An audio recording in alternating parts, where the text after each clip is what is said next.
So any question then? So that's what you're saying. I can ask you anything. Yeah. Really? With it. Keep it PG and you're all good. Oh, come on. This podcast's it's not supposed to be PG. Have you got your bosses listening in? Is that why? Probably. Nah, I don't know. You gotta do whatever, I don't mind. Ask away. All right. Don't know. I think I'll try and think of one by the end of the show, and you've got to come up with a punchy return, just like as I kept calling him last week, by the way, Postecoglou. I kept calling him Poch, and thanks a lot. You never corrected me. You just stood by and just said, "Yeah, okay. just let him continue calling our new boss Poch, because that's all he's got on his mind." That Chelsea fuck. Right, so it's not PG anymore. So I just use the F word. So of course, there you go. Right, we are going to make mistakes, by the way. It's a brand new pod. I mean, I've done loads, but it's new. And I looking at the stats, we actually had nearly 100 people listen to it. It's not bad. Well, that's decent. It's not bad, right? I know, not bad at all. Good start. All right, so let's get straight into it. Did you watch the Postecoglou press conference? Not the Poch one. We don't want to talk about him anymore. Did you watch Ange? I'll just call him Angelo. Angelo's press conference. Ange's press conference. Yeah, I did. And do you know what? Like, with the Poch, see, you started that. With the Postecoglou press, do you know what? He makes you want to believe a bit more at Tottenham now. I think it's a great. I think he speaks really well. I like his humour.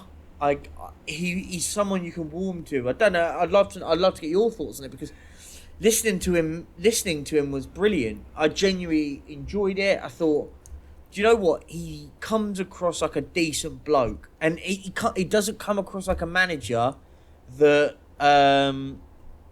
is here to do us a favour.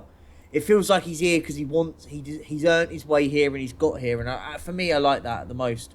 Yeah, I'll tell you what. When you go in and you meet a new team, I don't know. Are you in a managerial role or? Me? Nah, I'm not. No. Right. Okay. So when you do get there, one of the things you have to do is watch the press conference again, because what he's done is public speaking to your team for the first time. I know that the journos aren't his team, right? I understand that. But what he did straight away was set the setting. Should we edit that bit out? No. So what he did, he set the scene, right? And he had them eating out of the palm of his hand. He knew what type of questions they were going to ask him. And you can see that this is in his first rodeo, right? He's done this countless times before. Like that thing that he did with Kane, where he mentioned that, look, it's the third question, and we had a sort of poll going to see, yeah, exactly, right. And that's what he did. And if you are to believe what everyone says that's sort of associated with the club, I'm talking about Alistair Gold and other people, where they talk to even the tea lady, and everyone says the buzz around the place now that he's in with his new coaching team is outstanding. So he's already got the players on board. But then what he did, and not just the players and the staff and everyone else that's at Hotspur Way and wherever they do their business, I'm sure it's at Hotspur Way. But then what he did, and he had to get the media on board, and he did that straight away. He had them laughing out loud twice, if you noticed. Yep. And I think that definitely he's the type of guy that you can have a beer with, but I also think that he can set up a team to win as well. It's quite rare to have those two things. I mean, normally you have, like Harry, bless him, he was great, but was he a tactical genius? I don't think so. I don't think so. Okay. But I tell you what, you would love to have a beer with him. Yeah, I agree. With Ange, I think that we get best of both worlds, and so do the players. And imagine having an environment where things aren't so systematic. Because under Conte, everything was to a system. Like you had to come in at a certain time. You had to be outside at a certain time. This is just going on reports that I've heard. Then you got into your certain groups and you did these drills that were pre-programmed, and you were getting bored of them. But this guy comes in with this whole fresh approach, and he tells them, "Listen, we're going to win if we do it this way." Then he makes them laugh, and he gets them on board. Yep. So that's a win-win in my book. You know, I mean, it's I was super buzzing after watching that, and then I sort of heard another 10 podcasts about ticket pricing and the PR disaster that is our club, and blah blah blah. Yeah. I think we're going to get into that a bit later on, right? But of course. Anything else you want to add about the press conference? No, I as I said to you, I just think it was, you couldn't ask for a better press conference. I think it was just what you wanted to hear. It as you say, got everyone on side. And listen, I think he's the right man for the job. I said this after a few weeks. I've done a bit of research, and I think it's I just think it's the right thing for us at the moment. Yeah, I can't wait for the season to start, mate. Agreed. So it's not long now. I think that the rest of the players come in today or tomorrow? 12th, I think? Tomorrow, right? The rest of the international lot come in tomorrow. Right, apart from something I did read, it's not on the running order, but Højbjerg. Is that... I mean, should we read anything into that? I don't know if you've seen it. I haven't, no. So his agent basically came out, and this is through some third parties. I haven't read direct quotes. Okay, I'm not some ITK, but apparently his agent has said he's not returning, and find him a new club. Well, I mean, if that's very much clear as day. I think it tells you about the reports. Obviously, he's been linked with Atletico Madrid heavily. I'll be honest. I'm very much in the spec of I think he's not good enough. I don't think he's a great player. I think, yes, he works hard in air quotes, but I mean, apart from that, what does he do apart from point and shout? Like, let's be frank and honest. I think we need better midfielders. Thank you for the service, but if you can get 30 million quid for him, so be it. I think that's good business to get rid of. Listen, if he wants out, then I want him out in that sense, because I just think we need much better midfielders than him. It's not just. I don't think that it's up to Højbjerg anymore, because if you read about Ange's career and the way he's gone about things, it's all about the team, and it's all about people pulling in the same direction. And when he went into, it was either Melbourne or Brisbane Roar, where they had the three biggest players in the Australian League, in the A-League there, and they turned their nose up at him, and he didn't allow them to train, and he got rid of them straight away, and they went on to win the league. Yeah. And so I think that, well, thanks a lot, Højbjerg's agent and Pierre-Emile, well done, great name. You're off. See you later. You can wave your hands and shout about in the centre circle another club, not ours, because I've really got a feeling that this guy is here to set up this project, and he sort of said it right in the conference where he said that he loves to build things, he loves to create and get things going. And by the way, that's what I love to do as well. Like whenever I'm setting up a new team, I mean, one of the hardest things I've ever had to do was recruit. I don't know anyone who owns a business or is in recruitment. It is really one of the hardest things. Forget CVs, I toss them out the window. It's really about the first 5 minutes of speaking to someone that you get to see their drive and desire. Obviously, they're going to try and say all the right things in an interview, but it's then on day one to see, do they turn up early? How committed are they? And this guy is, if reports are to be believed, has done none of that. So, no, agreed. On your way. No, agreed.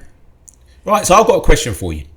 Go for it. At the end of last season, we conceded, how many goals was it? Do you remember? 63 goals. 63 goals. So do you think that if we conceded 63 goals, that means that we should go out and buy, and I'm happy we did, an attacking midfielder, a sort of winger who cuts in, and 0 defenders? Mate, where the fuck are our defenders? What's going on? I think it's a great point, and I made a massive rant about this the other day about the defenders, and then ironically, 24 hours later, Adil was very, very close with Mickey van der Ven. So hasn't it been close since the last time we were talking 2 weeks ago? No, because I think there was personal terms agreed, but that is the first point of that's always the first part of it. It looks like a deal has been agreed with the two clubs, relatively close to it. Yeah. Listen, I'm at that stage. Listen, let's see what happens in the next couple of days. The next couple of days is crucial because I said all along, and I was on my show earlier with Savra earlier on my YouTube show with him, on his, and I said, do you know what's more crucial? Less of the footballing side of it. I think it's more the personal side. You want to get the likes of Van der Ven on the plane.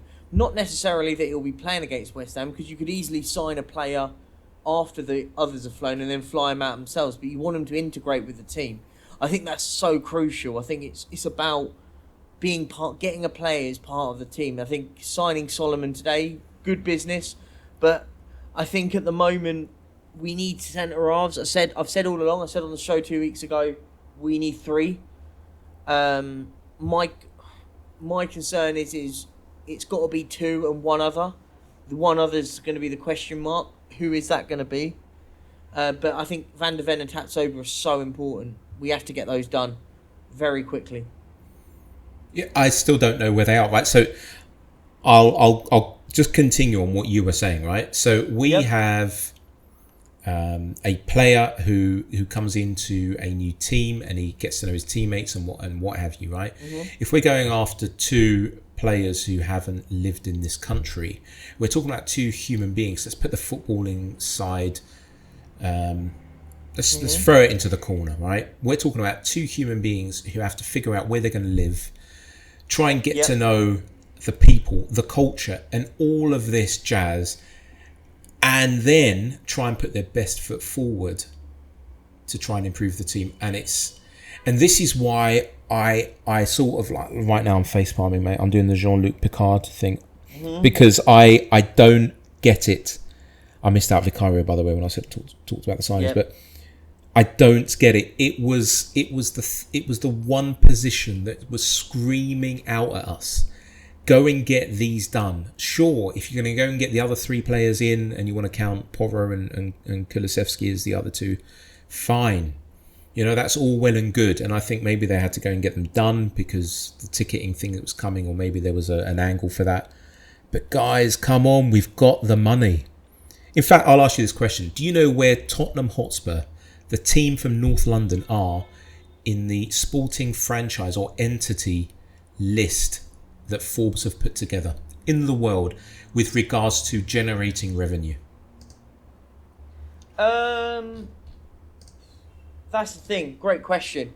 I know we're up there, but a lot Third. of it's on EBIT. Third. Yeah, but isn't that on EBITDA though? If we're going to debate this, let's debate it properly. EBITDA is not profit. EBITDA is. I didn't say profit. It's revenue. No, I agree. By the way, on that side of things, can you explain what EBITDA is to idiots like me? Oh, so I can't. You're in finance. Come on, spill the beans.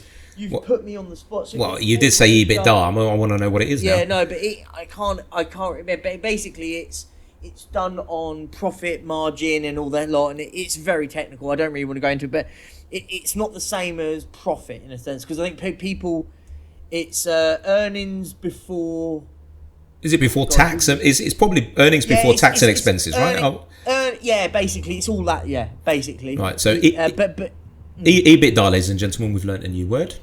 Write in and let us know what it means. It's not a word. It's a acronym. An acronym. That's the one. Right. Perchy's struggling to explain it, even though he is in finance. So please write into @Hotspur Way Show on Twitter. Maybe you can set up the Threads account, because in Cyprus. And in Lebanon, for some reason, I can't seem to set it up because terms and conditions are too difficult. But then I get it in Spain. So that's weird. I heard it's not in Europe, but then I've got it in Spain. So right. So it will be probably @Hotspur Way or Hotspur Way Show or Threads when we get it. But The point is that we are third and we have money. I understand the profits, right? I understand. So for all people like me who don't understand, if you make £100 in one day, but you've had to spend 50, your profit is 50, right? It's not £100. Yeah. Right. In layman's terms, yeah. Right. Okay. We can right now go out and spend money. Now, I'll explain what I mean by that. I'm not some sort of football manager idiot who just goes, I'm going to go into cheat mode and I want my chairman to do this and that because I'm pretending to be other clubs and signing duff players for millions. I'm not going to do that. But you know what? There comes a time when we need to speculate, and it's not happening. And it needs to happen, and I don't get why it's not happening. And then on top of all of that, they put the prices up, the ticket prices. Don't start about the pricing. I've said a lot about the pricing, and that was I think that was one of the most disgusting things I've seen from this football club in a long time. When we're in a situation right now that we are in society, to then put the prices up to a point where you're talking about £130 for the most expensive Category A ticket. No person should be paying £130 to sit in a seat to watch your team play football. I don't care who anyone is in that side of things. I think it was unacceptable. I mean, and when people justify it, but everything's going up in society. Let's not be honest. It's not like our seat tickets were being charged at 20 quid and they've put them up to 45, or our tickets were 20 quid and they put them up by 5%. Some tickets have gone up by 20%. But the biggest thing is here, and I say this all along, can't moan about it if you're going to go there every week. I'm very much in that boat. Nothing changes if people are going to buy tickets and go there every week. You can't sit there and complain about being charged the absolute wad that they're charging. I know that we can't, right? But it's a bit. I think it's a bit easier for me and you. We don't live in the UK anymore, right? I was planning to go maybe 4 times. I'm still might be able to go to the United one. I'm still going to pay it, all right? Because I have to. I want to see my team. Yeah, I get that. I've talked about Ange Postecoglou until I'm blue in the face. I want to go and see what he's all about. And I need to go and see my team. Do you know what I mean? And I just, what I don't get is people who, well, I'll start again. What I don't get is this. Now, picture this scenario. Now, I need to give you some context to this. I have worked on a project where Donna-Maria Cullen, she's on the board of Tottenham Hotspur. She's a great marketeer, mainly a PR specialist. She is very, very good. I've never said this before. I haven't actually met her, but we've been on a project management tool and we've had sprints together. We've done this was over 10 years ago. Okay, she's great at what she does. And what I can't imagine, or what I think actually has happened, but I hope it hasn't, is Daniel's come in. He goes, guys, listen, well, Donna, what's the PR sentiment like around our club? Just for those of you who don't know, PR sentiment is, in PR, we can measure how well our company is doing in regards to, or brand is doing in regards to, people's views, potential customers, potential partners, or even clients' views, right? And they measure that via a whole host of things such as social media and various other PR and brand recognition tools. And she says, you know what, Daniel?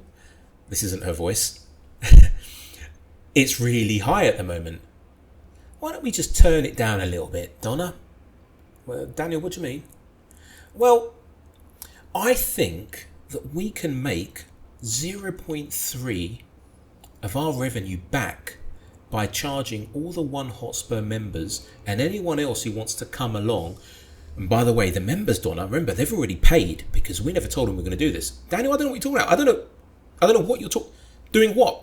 I think that we should raise the goddamn... Sorry, that's me tapping the desk. I can't picture Daniel doing that. The goddamn pricing on match day by an X%, so we can fill in a hole of 0.3% of our revenue. there is no way that Donna-Maria turned around and said, you know what, Daniel, that's a great idea, because my job in trying to raise PR sentiment for this company is going to be made a whole lot easier. She must have argued with him, and boy, does she argue when she wants to, by the way. Yeah. And she's a great critical thinker. Donna, if you are listening to this, if you do become the 101th person to listen to this, it's Jaymes. You surely remember me from Butterfly. Get in touch. And so there is no way that she allowed that, which then leads to my thinking that it's a one-man show. Or it's a two-man show, and one of them we never hear from because he's in the Bahamas or in Patagonia or Barbados. Yeah. And that's worrying, mate. It's so worrying. Because that conversation must have happened. He didn't just one day, he didn't go down to Sarah at ticketing and go, Sarah, listen, can you show me that Excel spreadsheet with the pricing? Yeah. You see that number? Can you increase it by 20% here, 28% there, and 26% there? Yep, sure, Daniel. And she did it, and she pressed save, and it was locked into the CRM. It doesn't work like that. So what happened, mate? You tell me what happened. I don't know. You tell me. Well, I just have. I think that it's him, and I think the other people who were there were pawns. And I'm sorry, Donna, that if you've heard me say that, but come and correct me, because I know how good you are. So come and correct me when I say that you're a pawn, because I don't understand how that happened. And what Donna is fantastic at is leaks. So, for instance, over the last month or so, we've had a lot of the press say Spurs we hear from the club, interested in such and such player. But the thing is, they've all used the same sentence. We understand this, and then they mention, I can't remember exactly what it was, but it was a sentence or two. And in PR, what you do is you leak certain information, and you do tell them, please use this line within your copy. And so it's clear that they have been leaking this to raise sentiment. Mm-hmm. So makes sense. I don't quite understand how he's then gone and done this. Like, right now she must be going, I don't know how to raise this now, because right now the only thing that can satisfy everyone is a signing. Don't worry, Donna. We've got an Israeli international joining us for free. I don't think that's going to cut it, Daniel. No, you watch. You watch what happens when we launch. Daniel, I really don't think I've had 18 years experience in this, Daniel. No, I don't think it's going to cut it. I think you need to maybe do something else. No. You'll see, it's all going to be fine. And don't worry about it, because most of the people who buy the shirts anyway, as you've seen from the overseas sales, are from overseas. So that's what we really care about. And that is brand management and an absolute PR disaster. Yeah, I agree. No, I agree with you. I just think just to sort of touch on that as well, I just think at the moment we're at a stage where the mismanagement at the moment is all over the place. I think I take everything you say at face value. You're not making it up, are you? Let's be honest. Well, I made up the whole conversation with Levy, but I think something like that must have happened. What I mean? Yeah. You know what I'm saying. Yeah, hypotheticals we're talking about here. Yeah. I just think at the moment now we need a lot. We're crying out for a lot. I just hope we get there somehow. Like, listen, I think it's easy to go on about it, and I think more than anything now we need centre halves. I think we're crying out for two centre backs. I think we take it away from the business side and take it back to just the footballing side. I'm just at that point where we need centre halves in. Yeah.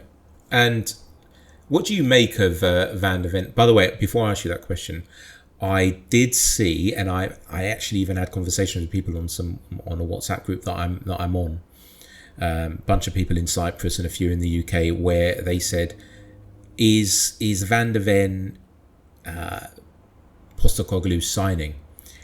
And all I said to him was, "Well, he must be." And then I saw the tweet from you, and tell us about the tweet. Yeah, no. So it was just someone else that put it out there. I kind of recycled it, but yeah, it was quite good to go and share it out. Was that yeah, it was heavily linked with Celtic about a year ago.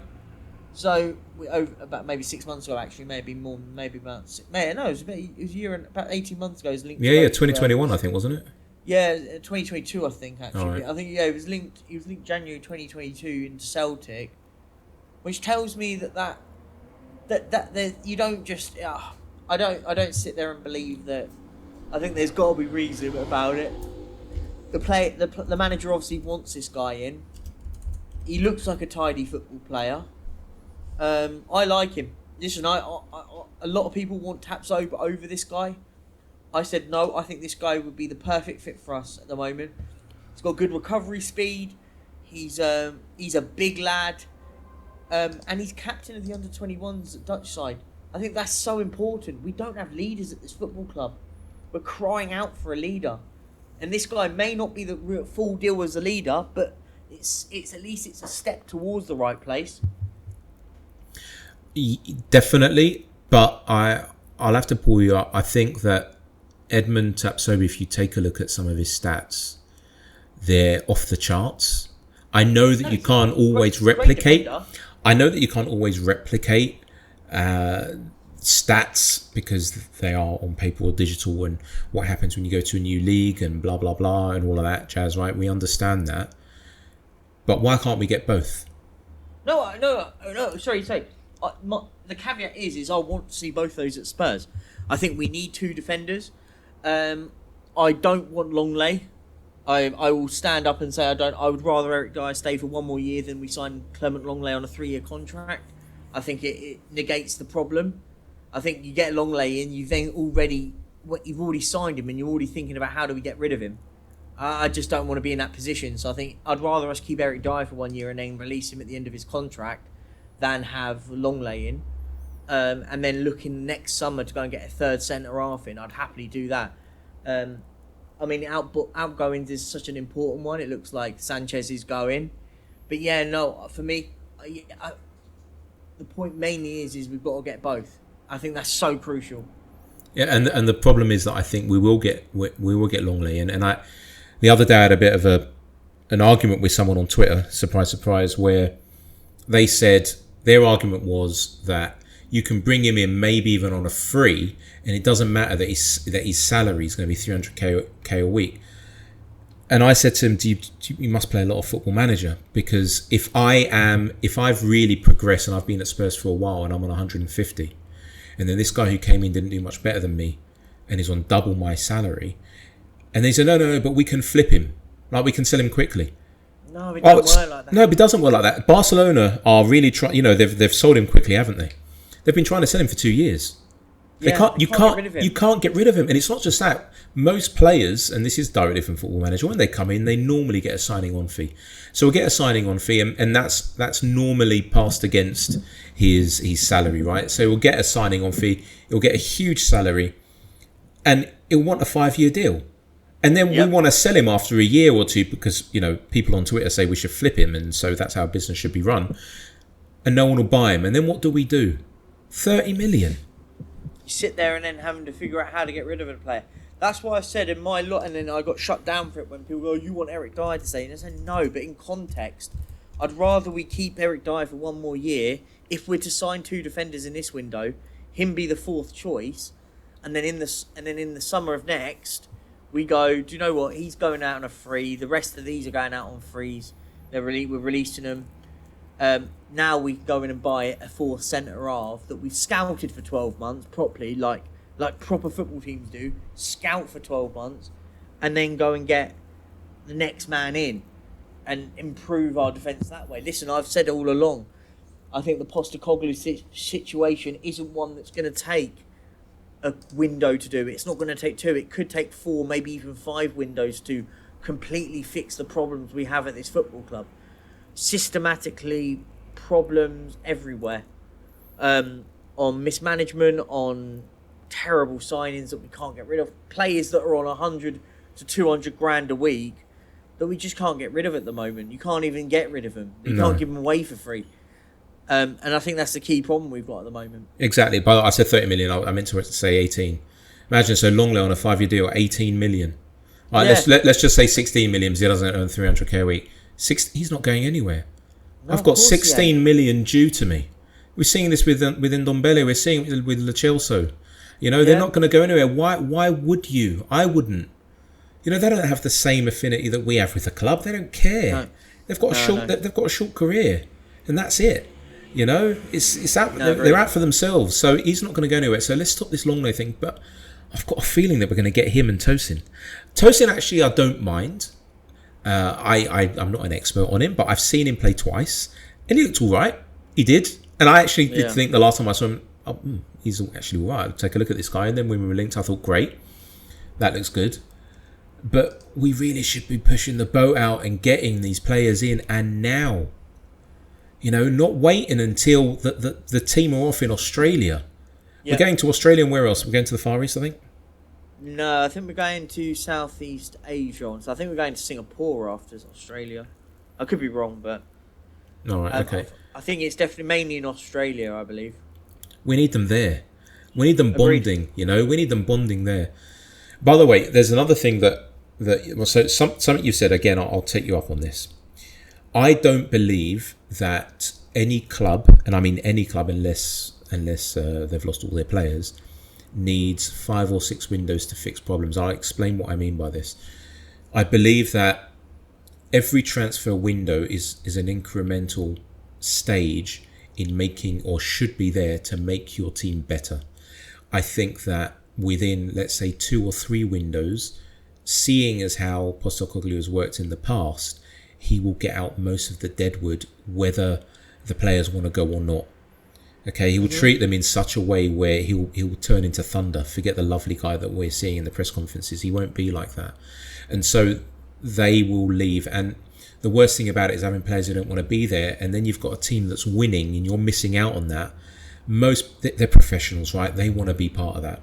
So I think that it will be 2 or 3 windows, and then what will happen is we have to speculate to incrementally add value to the squad so we can get better season in, season out.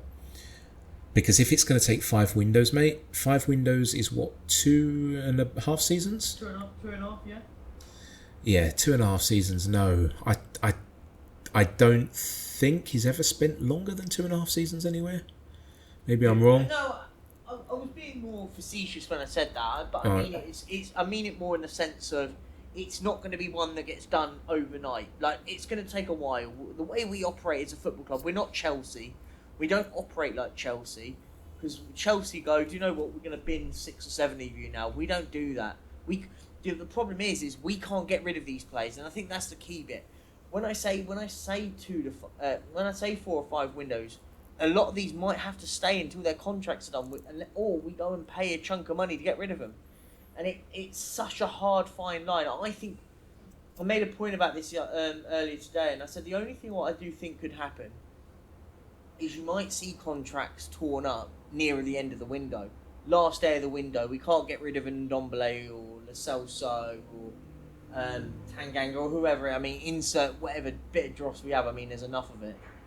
And then that's when it gets chopped up, because it's like, well, we tried to sell, we can't get rid of them.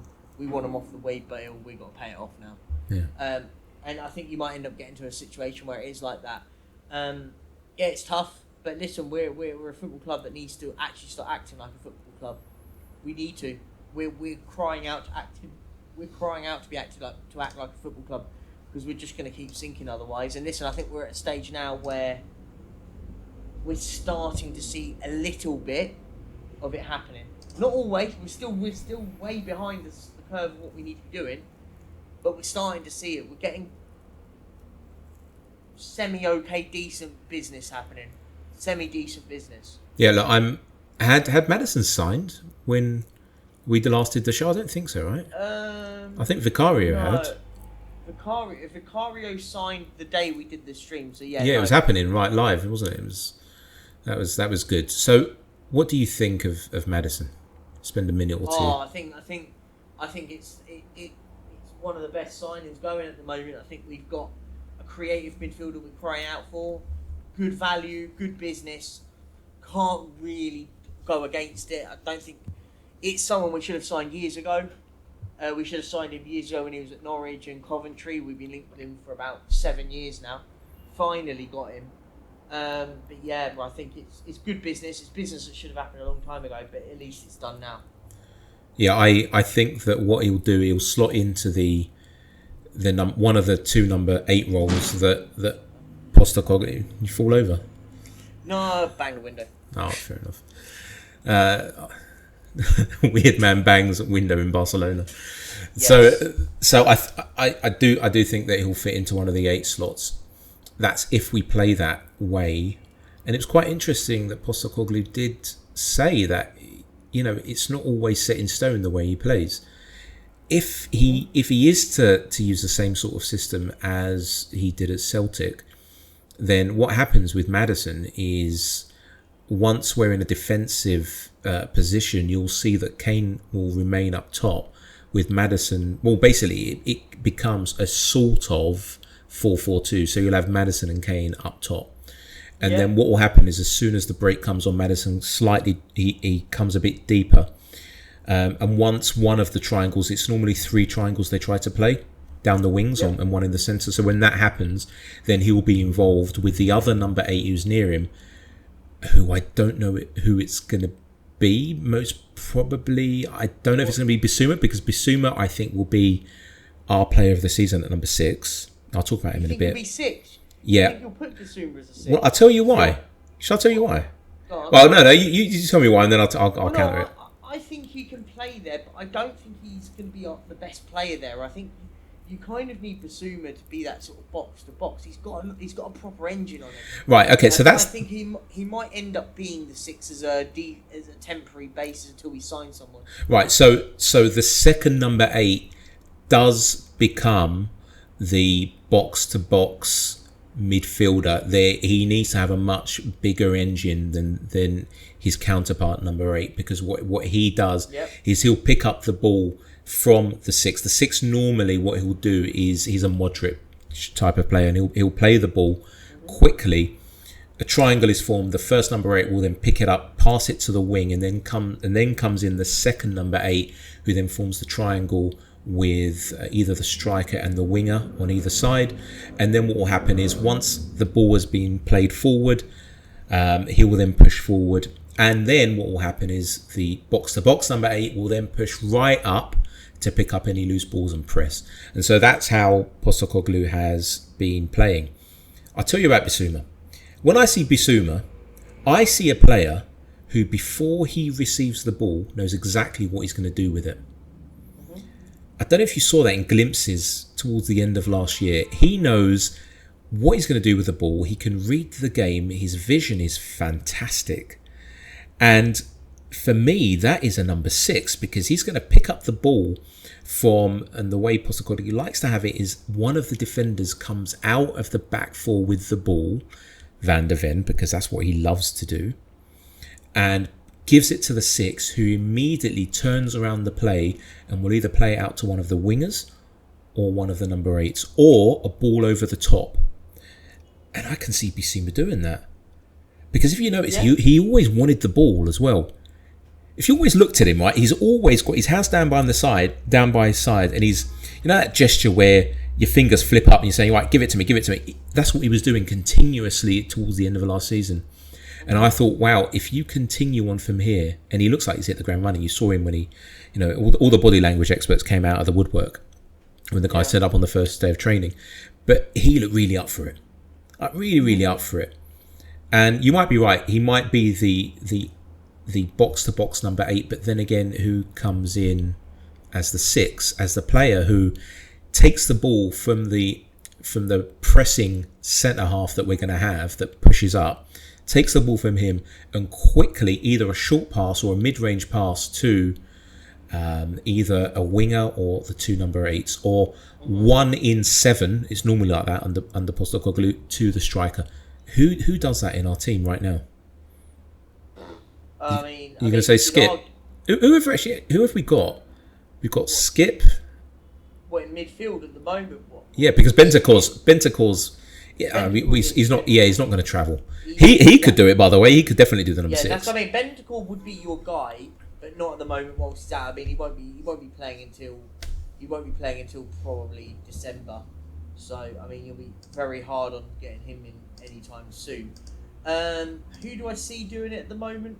It's a great question, actually. I think you could see Bissouma being able to do it at the moment. I think he would be your guy right now that can do that role. I think it's interesting to see though, because I think we've got I think we may need to go and buy someone. One player that might be able to do it is Pape Sarr. I think Sarr, I like him. Yeah, I agree with you. I think he's a good player, and I think he's one of those players that I look at and go, I just think he needs a chance. And I think Postecoglou could be that man that gives him a chance. I liked him. I thought when I saw him play, I went, do you know what? This is a lad that can play. He just needs the opportunity, and we need to give him that. And I think personally, I agree with you. I think that with Sarr, he either becomes, let's say, a first 11 rotational player, so he's playing once every 3 games or something, including the cups, or we're going to have to loan him out. But not, I mean, to a team in England, please, ideally the Premier League. Like send him up to Luton. Can you imagine him in Luton's midfield? Yeah. I have no idea about Luton, by the way. I just still think he could do a job here with us. I think we need engines, and from what I've seen on him, he's got an engine about him. This lad, he's not the finished article. Before anyone thinks that's what we're trying to say here, he's not. He's gonna be a lad he is raw. He is, but isn't that what we've been crying out for? Just a player that, like, to just sort of get behind. Does that make sense? Yeah, 100%. I think we miss that at the moment. There isn't really many players out there at the moment that we go, oh, do you know what? We just get behind him. Like, and he's decent. I think he's a decent player that works hard, and I think we'll be mad to let him go out on loan. I think he can be one of those that he might be one of those players that, do you know what, stands out in this system. I say it. He might be one of those players that is the one that just stands out in this system. Are you gonna stand on the hill and say, no, I'm dying on this hill? I'll die on the hill for him. I think he's the right player for us at the moment. I like players like Sarr. Works hard. Yeah, not the finished article at all, but he's hard. He's an hard worker, and I think we're just crying out for hard-working players, and he is one of them. I don't think he's just hard-working, though. I think that he's a mini Bissouma. I don't know if you noticed that he's young, right? So he doesn't have that experience where he's always calling for the ball. Maybe he was a bit shy, but he also knew where to play the ball, especially in that Milan game. He knew where to play the ball before he got it. And that was interesting. Now, talking about sending out people on loan, Ndombele, what do you think is going to happen? What do I think is going to happen? What do I want happens are two different things. Well, based on what Postecoglou said about him, because he did leave a little hint, if you remember what he said. Yeah. Where it's down to him, really. Do you know what I mean? Where he said that, and that to me was, and it was sort of the only player that he said that about. Yeah. I know it was a direct question, but he worries me that he is going to be at this club next season. I'll be honest, I don't care for him. I don't want him here. I just think I've seen enough of this player to go, do you know what? He hasn't got it about him. And listen, I'd love to be proven wrong. I'd love to come back to this and listen back to this in 6 to 7 months' time and go, wow, what a player we've got. I'd happily be wrong. I don't think I am wrong. I think he's a player that thinks he's better than he is. And for me, I don't want players like that at my football club anymore. We've had so many of these players that think that they're better than they actually are. Done with it, really. Yeah, he's what I call a glimpser. So he's got skill in abundance and he can show glimpses of it. But you know what? The barometer for me was in Serie A last season, where it's a much slower paced league than the Premier League. Yeah. Most leagues are, but it really is a lot slower. I mean, it's gone on since we used to watch Football Italia on Channel 4 with James Richardson, but he couldn't really get into that team week in, week out. He wasn't trusted. But don't you find that with Ndombele though? Like, great. I said this earlier as well. And there's got to be a reason why every single manager that's managed this player doesn't fancy him. He came from Lyon. Wasn't fancied under Jose Mourinho. Pochettino was sacked at this point. Jose Mourinho wasn't fancied. Sent back on loan back to Lyon on loan. Wasn't fancied. They didn't want to sign him. Came back to Spurs. Now has gone to Napoli. Didn't fancy him at Napoli. Like, how many more managers under what? Conte, Spalletti, Nuno, Jose, I forgot the Lyon manager's name. But every single manager seems to have the same argument. It can't be all the manager's fault. Maybe the players got to look in the mirror a little bit. I can answer that question for you. So, I'll give you an analogy, right? I'll put my Postecoglou hat on and come up with a metaphor. So, if you have someone who you hire a copywriter, let's say, right? So, I'm in branding and marketing, and I hire a copywriter, and deep down, that's what I am. I'm a copywriter, someone who writes books and any sort of content, right? And this person handed in their interview an absolute masterpiece. And so you hired them because, wow, this person could write like so few other people that you've ever seen. And you hire them, you give them big bucks. And when it comes to handing in their copy on time, they can't. Mm-hmm. And when it comes to turning up to work on time, they can't. They're a maverick. They believe they're better than everyone else. They don't have to abide by the rules. They don't have to be in at 9, leave at 5. I see the same parallels with Ndombele. I see a guy who has probably more skill in his right foot than I would say most of the Tottenham Hotspur playing staff combined. But you know what? He can't put the yards in. He doesn't want to run. He gets tired. He feels that he doesn't need to do those things. And he's one of those players, as I say, a glimpse, and you'll normally see him when you play in the park or five-a-side. Oh, just give me the ball. Just give me the ball. Just give me the ball. I'll show you what I can do. It doesn't work like that because we're not in Ndombele FC. You know, it's a team game. And I don't think he's ever had it. And I think that the Lyon owner is still laughing from the fact that we paid what we paid for him. Yep. And we have to cut our losses. If I'm wrong, I'll be so happy. You know, I'll be so happy if I'm wrong. And Postecoglou can actually get him to change his drive and dynamism, which is very rare, because what you'll find is that's hardwired to us, to our DNA. It's how we are. You know, you'll normally find people who are driven. And what's weird is that as a professional footballer, how did he not slip through the net? How did he keep getting through? How was he given a professional contract? Did he have it in the past? In which case, if he had it, it means it's somewhere in there. No, he's a technically gifted player, but I've never seen such a lazy attitude of a player. Like, frustration. He gives a lot of it. So, mate, we've been going for nearly 50 minutes. Do you want to end it here? Oh, or have you got anything else? I think it's been an absolute pleasure. I think we had a quick talk about, we've just signed Manuel Solomon, which I'm excited to see. Excited to see him. You think he'll get in the team weekly? I think he'll have a big part in the team. Postecoglou likes making substitutions, and this lad looks like he's got a bit about him. Finally, a manager who likes to make subs, right? I mean, exactly. I think, but we've got a manager there that wants to make substitutions. We've got a player there that showed glimpses of it at Fulham. I think injuries didn't help him whatsoever, but I think we've signed a good player there. I think there's a reason why the likes of Barcelona wanted him.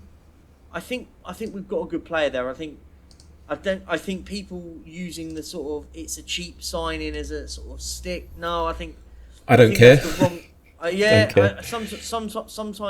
sometimes when we say cheap, doesn't mean it's always bad. I think people use that yardstick way too much. I'm excited to see him play. I'm excited for him to do well. I can see him playing well. And listen, it's another player that just another player in that comes with a bit of something, if that makes sense. Just a bit of energy about him. Listen, we'll see. We only have time to see how it will get on, but I think we've got a good player there. Did we actually pay a fee for him in the end? He's a free. It was a complete free. Yeah, it's a free transfer. Right, I don't think he's on 300k a week. He wouldn't be, right? What, 50, 60? 50, 60 maybe. Yeah, about that. Yeah, so I'm just looking at his stats. By the way, if you guys want to see this, it's the first time I've been on this site, so I'm not an expert. So fbref.com. Right. And it's really cool as you can compare players as well, which was interesting, by the way, because if you compare Tapsoba with Van der Ven is supposed to be a player who carries out the ball. If you take a look at the carrying out of Tapsoba, he smashes him in touches by 500 touches more. That's interesting. We'll talk about that another time if we ever sign him. But I'm looking at Manor, and I'm bearing in mind that the ending of this show is rivaling the Return of the King, Lord of the Rings trilogy, where we're saying we're going to end it. But if we take a look, so pass completion, not bad, 96 passes completed, so 84.5%. Okay, progressive passes, 3.78. Fair enough, he's a winger. Progressive carries, 2.52 per 90. That's not bad. Mm-hmm. And successful take-ons, 3, so 2.99. So 3 times in a match, he will take on someone. I wonder what Aaron Lennon's stats were for take-ons in a match. I don't know. It'd be nice to have been able to go back, but I can't do that. I did check. Mm-hmm. So I think, he might come in. I think it's going to come in handy. He plays on the left and cuts in, right? Which is a bit weird because I was about to say Postecoglou does like his wingers to be touchline huggers. So, he does like that. So maybe he will play on the right because he is right-footed. But then again, changing your whole playing style, I don't know if that's going to happen. Well, we'll see, because I think you've got to remember, like, we've also got Kulusevski does exactly the same thing. So I think we're just going to have to very much wait and see. I think is going to be the key one here with what happens, because what's he going to do with Kulusevski? Maybe him and Solomon play either side. I don't know. But listen, he's not going to be the first starter, but he could be a good impact sub. Yep. So in other news, we do have as we said at the beginning, we do have a Twitter account. So at Hotspur Way Show, we will have a Threads account. Mate, if you can set that up, that'd be awesome. Yep. We are, I haven't shown you this yet, mate, but we are, my company, I've got the luxury of having staff who can create a probably the best podcast website around. Lovely. We're putting it together now, and it should be ready. Not too sure when. Actually, I won't say when, but we're super happy with some of the things that we've done. One of our designers put together the new logo. I don't know if you noticed that logo change, mate. Yeah. So they put that together. So really looking forward to the website. I'm going to give a few shout outs. So number one, shout out to Perchy, the Perchy on Twitter. You can give your plugs in a minute, but you've got to watch Perchy on YouTube. I think it's great. So yeah, definitely watch you on YouTube. Shout out to Spurs India. So that's at Spurs_India. I did tell him I'd give him a shout out. So there you are. And also shout out to Cyprus Spurs. I'll be in Cyprus. I'm travelling there on Thursday. I'm in Beirut right now, actually. So I'm travelling on Thursday. I'll see the guys. I won't be coming to see you anytime soon. Probably next year. We'll see how things go. But are you like? Is there a Barcelona Spurs? Yeah, big up the Barcelona Spurs, boys. Much shout out to you, boys. Yeah, what's Barcelona Spurs on Twitter. And obviously the BCN Yidos group chat. Big up to you, boys. Oh, cool. Up the group chat. There's a big group of us. We all meet up for drinks and stuff, watch games and stuff. Where would you? Because I think there's probably a few people now going in August as well. Probably going to Barcelona. Where would they go and watch a game? Let's say Brentford game. Oh no! Normally we change it about. There's so many different bars that we go to. We don't normally sit down and go to the same one, but we mix it up a bit. whichever one realistically, we just sort of go, oh, we're going to go here this time. It's so sporadic. No one really makes, there's no order is the best way to put it. Oh, okay. Oh, we're going to meet up for a drink. Yeah, let's go. Which pub? Let's go here. And then we'll just meet there. How many of you normally go to a game? Let's say the United game, which is the first home game of the season. How many do you... well, normally it's about 5 or 6 of us sort of meet up at the pub. But there's a few of us in the group. So, yeah, there's a good group of us there. Some good lads there. So if anyone's going to Barcelona, they can either reach out to you at the Perchy or Barcelona Spurs. And if you're going to be in Cyprus, I know loads of you from the UK are going to be in Cyprus. If you're going to be in Larnaca, then come down to the meeting pub. The owners there are both of them massive Spurs fans. It's the number one place to watch Spurs in Cyprus. There's quite a lot of us there. And so, yeah, come down. Any plugs, mate? Any upcoming shows you're going to do? Any streams? Yes, big plug. Friday, 5 p.m. UK to Saturday. I know about this one. Go on. My charity stream is going my 24-hour charity stream for the Peace Hospice Trust. Just a sort of just a bit of little story time behind it. My uncle passed away through I can't remember it. Cancer of the esophagus, right? And the Peace Hospice were a massive help to that. They helped look after not just him in the sort of last few weeks of his life, but also helped my family massively. So as a bit of a repayment, I'm going to be sitting there by my computer, staring at a camera for 24 hours with a few games, a lot of football talk. Hopefully we sign some defenders during it, because that will be brilliant. We get a load of people on there, and then all revenues from YouTube and my Just Giving page all go obviously into the Just Giving page, and it goes to charity. Right, do me a favour then. Send me the link, because I'll donate, and then I'll put it on our Twitter as well.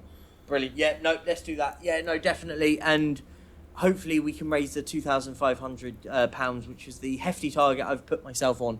So we've got to do it. And listen, and as I said, Friday's going to be fun. Just come and, if you listen to this and you're a bit bored on a Friday, just put it on. Even if you sit it on and you don't want to listen to it, let the ads run, because all the ad revenue from all of it goes to the charity, which will be great.